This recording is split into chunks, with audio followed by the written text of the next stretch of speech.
For a long time, the story of Canadian energy was really the story of America's energy security. Canada sold oil at a discount, shipped hydropower south, and kept American refineries humming and household power bills manageable. It was a quiet but foundational bargain. Canada provided steady, reliable supply, and the United States benefited from one of the most secure and affordable energy arrangements in the world. But that relationship has frayed. During his presidency, Donald Trump imposed tariffs on Canadian exports and went so far as to mock Canada as the so-called 51st state. For many Canadians, that rhetoric was more than an insult. It was a wake-up call. Suddenly, the assumption that the U.S. would always be a dependable partner looked naive.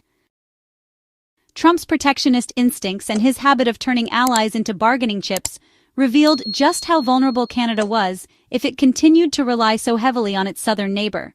And it wasn't just Canada feeling the pressure. Germany, too, has lived through years of uncertainty, first with its reliance on Russian gas, and more recently with the risks of overdependence on U.S. supply chains. Trump's hostility toward NATO, his transactional approach to alliances, and his use of tariffs as a blunt instrument have made Berlin rethink its own strategic posture. The conclusion both countries seem to have reached is the same. Diversifying away from the United States isn't just smart, it's necessary. That new reality came into sharp focus this week in Berlin. Prime Minister Mark Carney and Chancellor Friedrich Merz unveiled a series of announcements that amount to nothing less than a rewiring of the Canada-Germany relationship. The first headline was military. Canada is modernizing its submarine fleet, and among the finalists for the contract is a German-Norwegian partnership led by ThyssenKrupp Marine Systems. This isn't just about technology, it's a geopolitical statement. Ottawa is signaling that it will not be bound to U.S. suppliers and is ready to entrust critical elements of its defense to European partners. At a time when Trump and his allies in Washington talk openly about walking away from NATO commitments, Canada is doubling down on the alliance, but doing so with Europe, not by clinging to the whims of American politics. The second announcement may prove just as consequential. Canada and Germany signed a joint declaration of intent to deepen cooperation on critical minerals. These are the inputs without which modern economies and militaries cannot function: lithium, rare earths, copper, tungsten, gallium, germanium, nickel. They power electric vehicles and smartphones, but they also sit at the heart of weapons systems, semiconductors, and advanced aerospace technology. By aligning on mineral supply chains, not just extraction, but refining, recycling, and investment, Ottawa and Berlin are setting the groundwork for a transatlantic alternative to China's dominance in processing and to America's chokehold on global markets. The agreement is practical. It creates a joint task force, encourages public and private investment, and aligns policy on sustainability, traceability, and indigenous participation.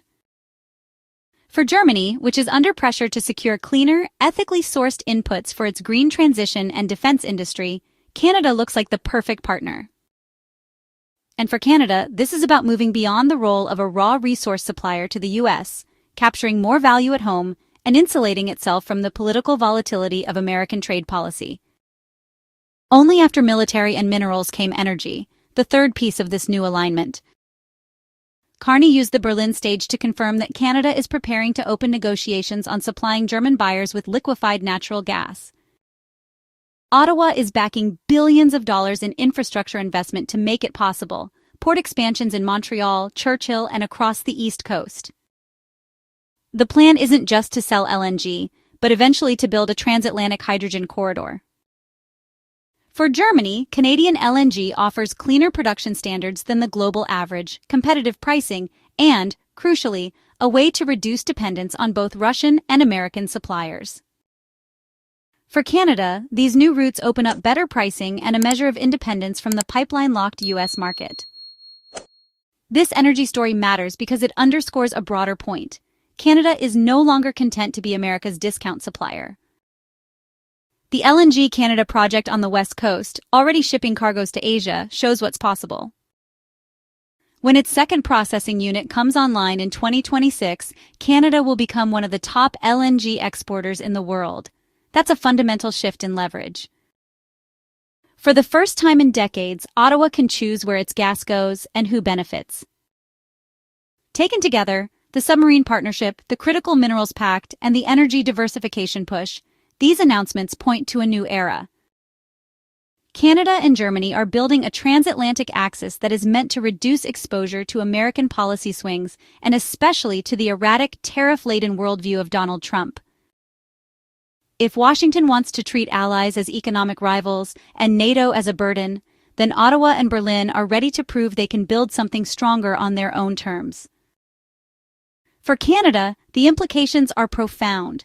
It's a chance to capture more value from its resources, to shape global supply chains, and to anchor its defense in European partnerships rather than waiting for the next White House mood swing.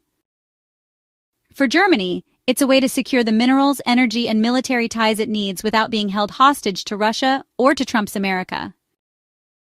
And for listeners, the story is clear. What once looked like a quiet, dependable North American bargain is giving way to something much more ambitious. Canada is no longer just America's energy safety net. It is becoming a central player in a transatlantic partnership that stretches from the resource mines of Ontario to the shipyards of Kiel, from Alberta's gas fields to Bavaria's factories. In many ways, this is the post-Trump world taking shape, one where allies are no longer willing to gamble their future on the whims of a U.S. president and instead are building their own path forward together. Before we wrap up, we have a small favor to ask. As a truly independent channel, we rely entirely on your support. No big sponsors, just incredible viewers like you. If you enjoyed this video, please give it a like and share your thoughts in the comments. Every interaction helps us reach more people and grow this community. We truly couldn't do it without you. Up next, we've lined up a video we think you'll love. Click on the screen now to keep the good times rolling.